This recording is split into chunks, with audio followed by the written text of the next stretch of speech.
Hello, everyone. Good evening, Royston. Evening, Suba.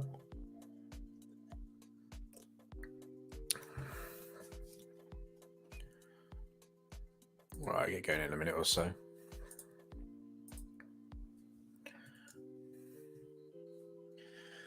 Just going to get set up. Hopefully, my internet holds. It's been a bit up and down today. I think they're doing works on it on my road, so we will see if it holds up. What you might see is it might just dip out here and there.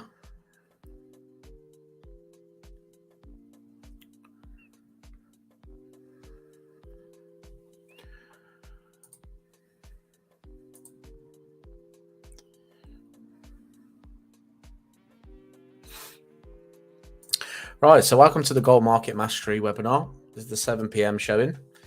We've done a couple of webinars already today. Going to go over the price of gold, where it could go to next, what we could be looking out for. Had some interesting data today, or interesting update from President Joe Biden on the debt ceiling. So it's going to be pretty interesting. Yeah, it has, Royston. It has. We've had a little bit of up and down movement. I think that's because we've come into that level of support down through here now, which is kind of what we spoke about earlier. So we're going to go over that in a moment. Hi, DD TV. Hope you're well. As always, guys, if you have any comments, questions, anything like that, please feel free to drop them in the chat box. I'll try and get round to them.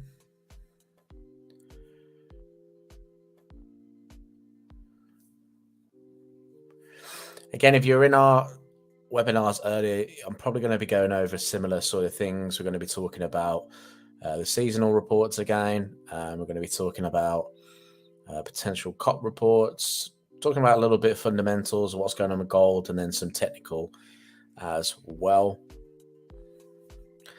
Technicals are the easy bit, fundamentals the tougher bit. But we'll see if we can come up with a bigger picture of what's going on for the price of gold. So now we did get some interesting comments out of President Joe Biden today. I mean, I sat around looking forward to seeing what the president was going to say, and there was a live stream on it on YouTube, and I think he stood at the and made a speech for about 2 minutes. But basically, he said he had a productive meeting. There were a couple of things.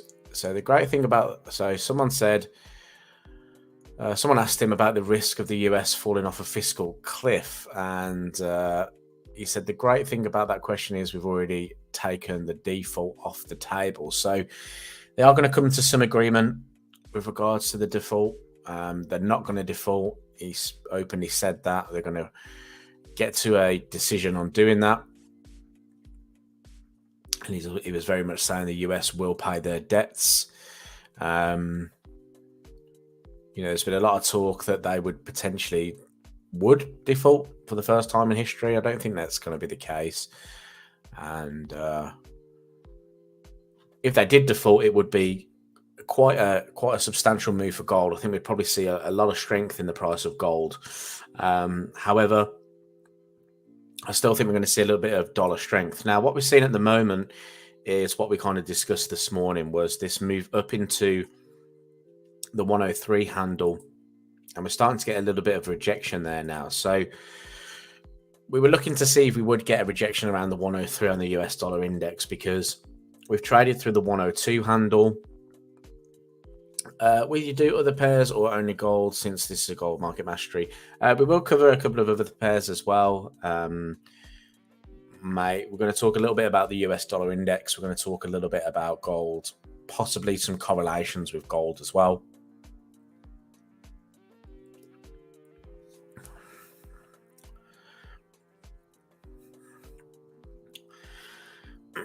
But yeah, essentially the dollar index came up into this 103 handle. This is where we were expecting to find some resistance in the market. You can see that if we look left all through this area here, it's been key area of support and resistance. So I wanted to see how the price would react to that point, whether we would see price trade through it and then continue to push to the upside, or whether we would start to see a bit of a rejection before seeing that continuation, because I do think at the moment the price of gold could potentially continue to the upside here.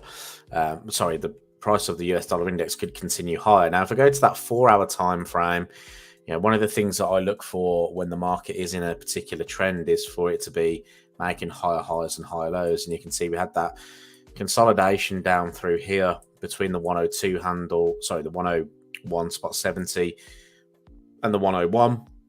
And we broke out of that area as well. Broke above the 102 highs.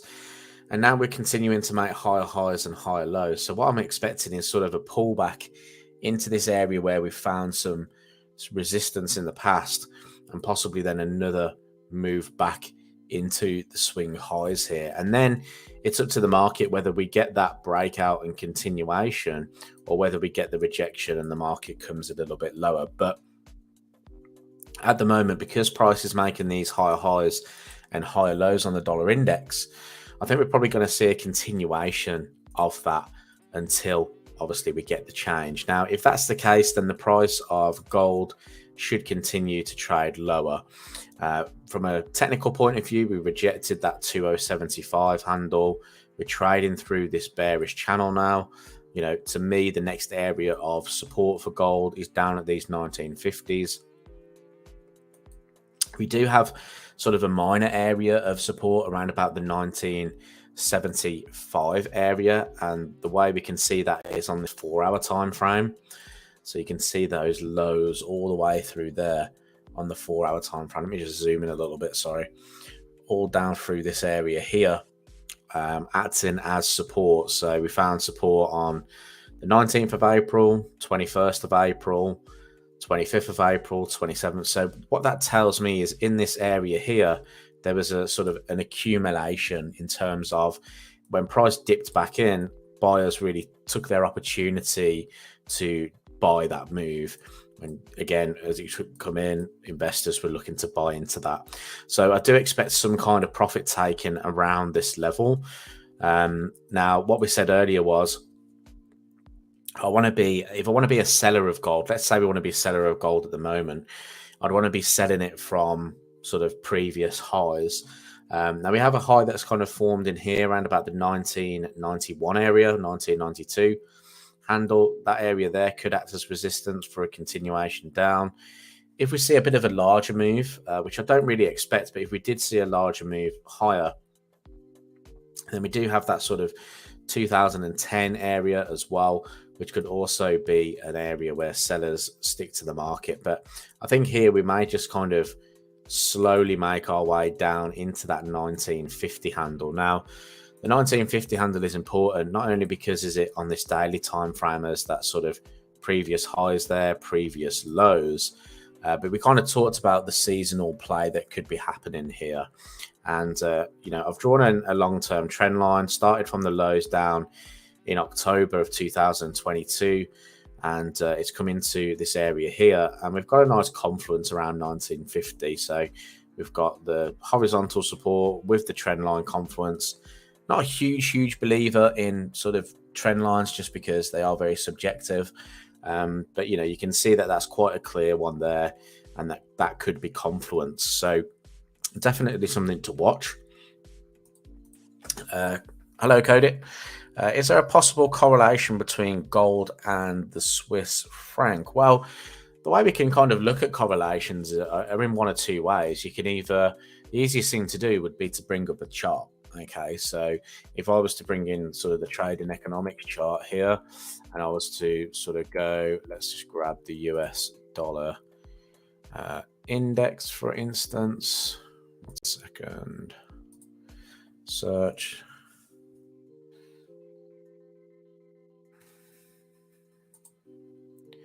I'll bring this down from over screen in a second.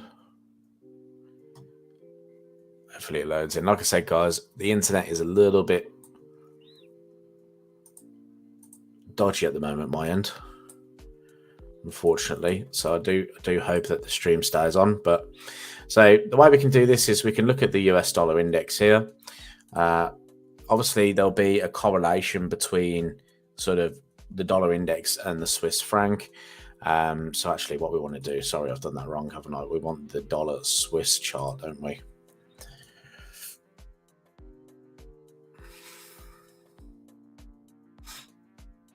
We want dollar Swiss. So the easiest thing you can do is do this. Gold. Right? Now we want to compare if my brain would work. Right? So is there a correlation between gold and dollar Swiss? Okay, so that's the way I would look at this. Would I say there's a strong correlation? There's a fairly strong correlation. The reason being, we can see that when we see a peak in the price of dollar Swiss, we see a low in gold. Now, I think this is just more driven by the fact that it's weighted to the US dollar more than anything. Okay, so you can see that we've got that correlation, which is fairly strong there. We did have a look earlier at Markets Made Clear, and Markets Made Clear give us a really nice sort of information on those correlations. So if I just bring that in as well. A couple more questions. Royston, do you think that the Asian market may cause a pullback for gold? There could be some kind of potential for that. Obviously, what we typically see is through the Asia session, we get a little bit of a sort of pullback, and then we can often see the European session drive the markets in a particular direction, and then sometimes when the US session comes in, it goes in an opposite direction as well. But you know, to say that it would pull back, I don't know. Okay, if price is at support at the moment, I would say yeah, there could be a potential pullback there. Subo, if you have any free time, can you please take a look at CAD Yen? I'll probably jump on it at the end then, if that's okay. Hi Bungo, welcome to the stream. But again, if I just kind of bring in, let's bring in Markets Made Clear, and we'll have a little look, because we can have a look at gold and have a look at the correlations and the seasonals that come with that as well. So hopefully we get this to load up. Okay, cool. So we've got gold. These are the seasonals for the past 20 years in here. Like I said in the stream at midday, if you were there or managed to catch it, then we took a look at this what if scenario in here.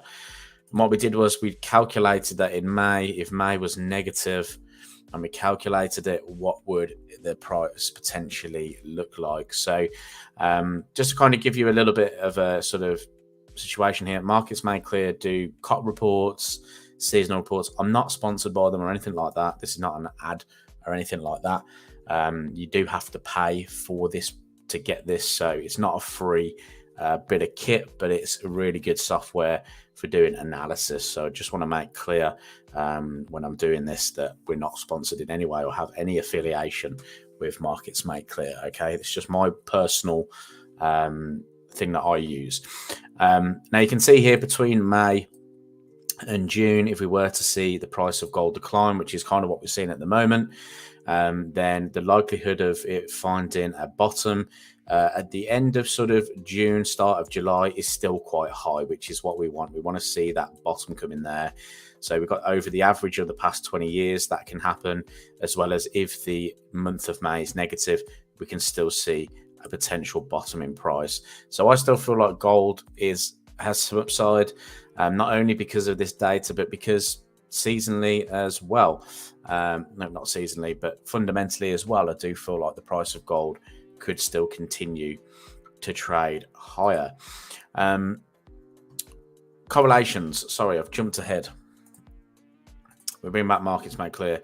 What I like about this is this area down here, current market correlation. So when you ask me, is it correlated to the Swiss franc? You know, we can look at this, and there's a little bit of there's probably some clearer correlations here. One can be the pound sterling, US dollar index, obviously, silver, we've got a stock there, the 𝖥𝖣 group, and the Euro FX, and you can see that with pound sterling at the moment, we've got a really close correlation there. So that could be something that you look at instead of your dollar Swiss. Cody, I had a theory that if the US dollar got weaker as a result of rate hikes, so possibly other currencies should probably get weaker. Also, the more they hike rates, thus making the dollar strengthen. So I had a theory. Sorry, let me read that again. I had a theory that the US dollar got weaker as a result of rate hikes. So the dollar getting weaker as they were hiking rates. Yes, that's because they were priced in though, right? So because they were expected events, the dollar has sort of fallen.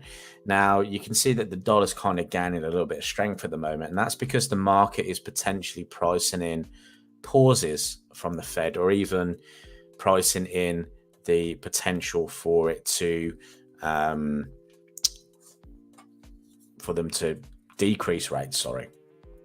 So we've got that sort of situation going on there at the moment. Now, typically what would happen is when a central bank talk of hiking rates, we get an uplift in the price of the currency, okay? Because the market's trying to stay ahead of whatever move is going to potentially come from that central bank, right? Now we've got the opposite. So we kind of saw it with the RBA recently. The RBA was expected to hold interest rates, and they didn't, and they hiked rates unexpectedly. So the RBA, so the price of the Australian dollar had that sort of uplift for a very short period of time, right? And now we're starting to see that the Australian dollar is weakening again because they're potentially coming back onto the path of hiking rates further, because they want to try and stop that sort of inflation increasing in Australia. So there is a slight theory there, but the way I would see it at the moment is that the market is always trying to price in ahead of what's being announced, right? So that's why it's always key to look into sort of the Fed speeches after the events happened and try and sort of look to see what they could be talking about, because they're going to give you sort of insights to what's going to happen next, okay? Now, obviously, everything's just forecasts and things like that. There's never a guarantee of what's going to happen, but the market will in some way try and price in some stuff, okay? Because put it this way, if the US central bank starts pausing and cutting rates, then we can quite often see other central banks start to sort of follow suit as well. Okay. Now, we also have to kind of talk about the sort of the debt ceiling situation and if the US is going to go into recession, because when the US tends to go into recessions, we can see higher volatility, stocks fall, dollar gets stronger, right? So if that's going to happen, then obviously that could affect the price of gold. The price of gold could continue to push to the downside as well. So there is this kind of theory with the dollar at the moment that we are starting to see a bit of a push higher due to the fact that there's potential pauses coming from the Federal Reserve. Seasonally as well, dollar's particularly strong. So that's why I like the idea of seeing movement to the upside. Now, I suppose the beauty of being a technical trader as well is that with technicals, you always are a little bit behind, right? However, the technicals can just give you a little bit of confirmation. So that's why I'm looking at this area here as resistance and looking to see how price reacts if it comes back into the level. Because if we reject, I don't really want to be selling gold if dollar's moving to the downside, right? If we break through, that's going to be critical for me to be a seller of gold again, right? Royston, do you consider trading gold against other currencies such as Oz, pound, or euro? No, I've never done that, to be fair. Something you could probably look into, definitely. But obviously, gold has kind of been weighted against the dollar for how long now? So I'll probably just stick to the US dollar, personally. If you wanted to trade correlated pairs, then obviously we could look at that, Aussie US dollar, for instance, pound US dollar. at the moment. So obviously sterling futures have a strong correlation with gold at the minute. So there could be some opportunities to see the price of sterling move down as well. Although sterling is obviously at that sort of daily channel low at the minute. Okay, we're starting to get a little bit of a rebound there, whereas gold is trading outside of that daily channel. Okay, so if we look at the sort of further technicals here, this is what I was talking about. Gold has come back into these previous structure lows there. We're starting to see a little bit of a bounce starting to form here. Now, that's not really what I want to see. Like I said, if I want to be a seller of gold, I want to be selling it from key structure points. So, you know, we do have these highs here around about the 1993 high. We've also got these highs up towards the 2012, 2013 area, and the previous highs at the 2020 mark as well. So there are a couple of areas of interest. But like I said, if we look at this from a weekly perspective, for instance, it just, when you go up to a bigger picture, everything starts to make a little bit more sense. So you can see, again, rejections at the 2075. You know, that looks like we could see continuations to the downside.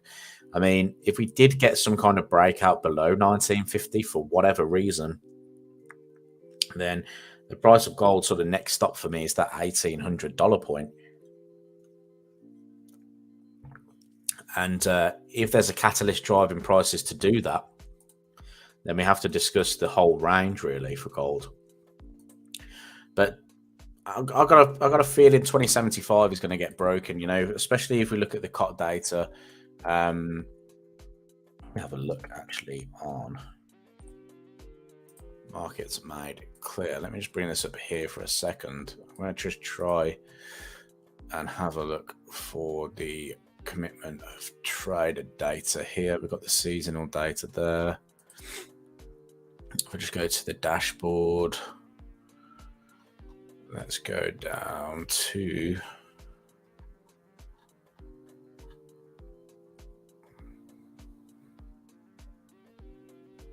let's get the see if I can get some COT reports up here as well.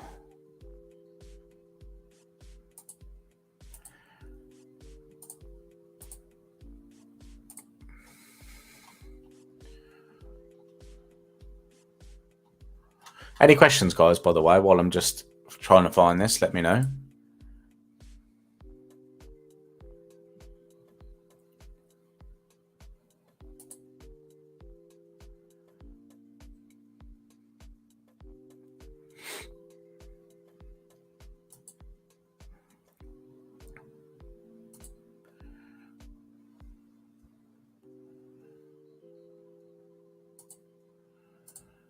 Might have to go to the free ones at the moment because it's going to be quicker for me to have a look at those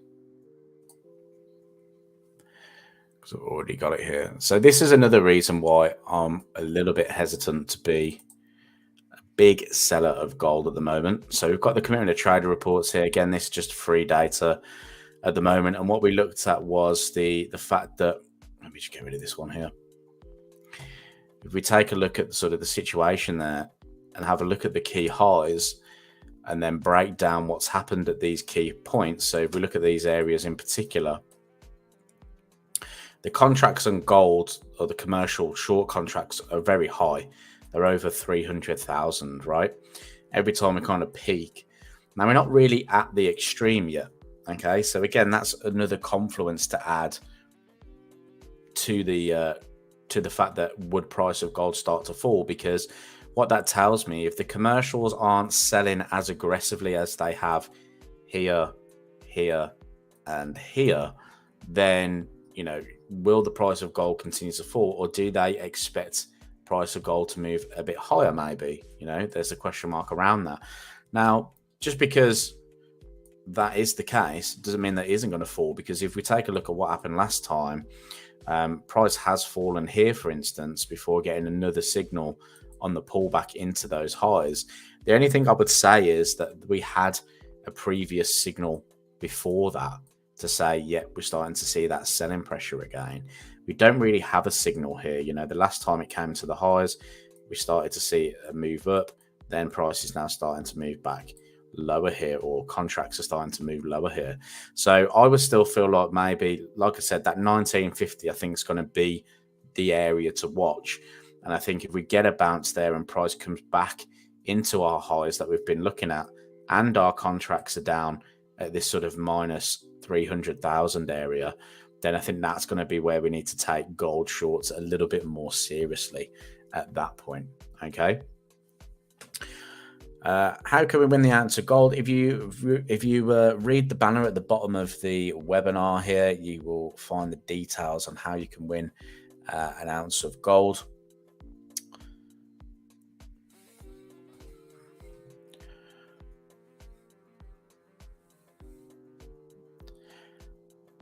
Right, guys, any questions?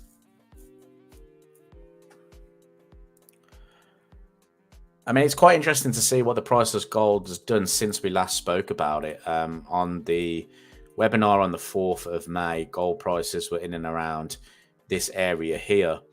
And at that point, we were discussing the sort of double top pattern that could form in the market and for price to continue lower. So we did call that one fairly right there. We got that double top and price has moved down. This would have been my overall targets down here at the 750 area. So yeah, really nice move. Right, I will just go over CAD yen for SUBA. I ended up actually taking a long on CAD yen recently. So you can see that just down through there. Took 2 longs on that one. Profited about 130 pips on that move. Just broke out into that high there. That's why I started to take some profits off. But I mean, I could have held that one for a little bit longer. You know, prices run 130 pips on its own for that trade, 150 pips on that one. But CAD yen, I like the opportunity of a move higher now. You know, you can see prices kind of trading above these highs here. So the way I would kind of look at this is try and identify other highs of resistance. You know, we do kind of have this area in here as well. The way I would look at that is just see what prices come in and around this area. So around about the 103.25 potentially, or the 103 handle dead. But 103.25 kind of brings us into here. What I like to do is just add a little bit of a tag there as well. So just 103.25. like so. But the yen's weakening at the moment, right? So the yen is going to be something to continue to watch. Potentially, if it does continue to weaken, then CAD yen could be one to watch against it as well. So if the CAD does strengthen, what you could be looking at here is on your 4-hour time frame. If the price was to pull back, maybe find support, have a move up to that 103.20s or 103.25s in and around that zone. So that is, yeah, something that you could potentially watch going on there. Okay. Right then. Could we check natural gas? We'll check natural gas in another webinar. I don't want to jump too far away. I said I'd cover that one, so I will cover that one. But I am doing another live stream tomorrow. We're going to be checking out the US unemployment claims. I will put the details for that out tomorrow morning, but that's going to be around about 1:30 p.m. British Standard Time. So we'll go over that live move as well. And if you want to join me for that one, I will make sure to check out natural gas at that point as well. But yeah, I'm going to leave it there. Thank you for all joining me. Thank you for taking your time to come watch. Thank you for all the comments and questions. Really appreciate that. If you are on YouTube and you're not subscribed, please hit that subscribe button. It really helps us. Like the stream if you've found it useful, if you found out some new information as well. Like I said, details are running across the bottom of the screen of how you can win an ounce of gold. And I will catch you tomorrow. If you do want to rewatch the webinar as well, I forgot to say, it will be on YouTube after. So thanks for joining me, everybody. Hope you have a great evening, and I will speak to you all tomorrow. Thank you.